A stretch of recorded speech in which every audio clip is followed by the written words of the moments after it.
in the church settings and when you see it, but if you read biblically, it was never planned. I mean, it was a matter of Peter would preach and people would come forward, Paul would be sharing, or this would occur, and then people would just respond. And so that's kind of what I did. I just took away the excuse, walked down into the water, clothed, and took off my boots was the only thing. I wasn't going to get my boots wet. And I'm like, I'm not doing that. They're expensive. So we got down into the water and then just presented the opportunity. And we had a bunch of towels, and we had elders involved and people ready to help them.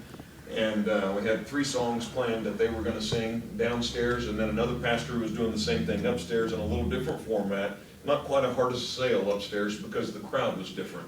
Most of them were enjoying the celebration of that day, but they'd already been. And then we had 57 between the 2 services come forward. So the planning side that you learn from those is you need lots of towels, and we should have had a tarp down because we had water about yay deep all the way around soaking the carpet, and we were worried it was going to ruin the glue underneath. But we got it up with vacuums afterwards. But it was just a very, very special day, and it was a huge celebration, and the result is, once again, baptisms lead to baptisms.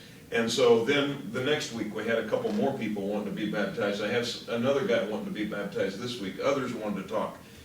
And now I do think there's nothing wrong with planning for a spontaneous event.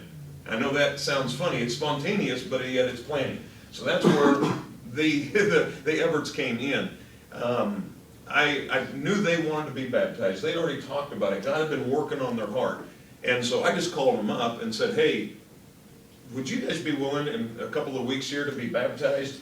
We're getting ready to do a baptism service, and I'd love it if you would just open the floodgates to see who else might respond. If you give permission to others. And if you're wanting to do it anyway, it was real, it was a part of their heart, but it was planned. And then for the average person there, they probably just thought it was spontaneous at that point. You don't have to explain everything. It's kind of like when you sing a worship song. You don't say, so-and-so wrote this and it's copywritten by and it was produced by, you just sing it. And so they actually came, they just got into the water. I baptized Dad. Dad baptized his wife. They together baptized their daughter. And then people just started coming.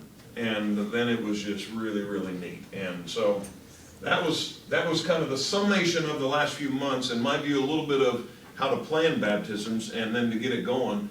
And it was just a joyful morning. A lot of fun. Now the big key is follow-up, and we had everybody on staff kind of all on board to get names, to follow up, to call people, to get them discipled afterwards. Because you don't want to just get them wet, you want to continue to promote their growth. So technically, you can go on, or questions, or however you want to do that. Yeah, what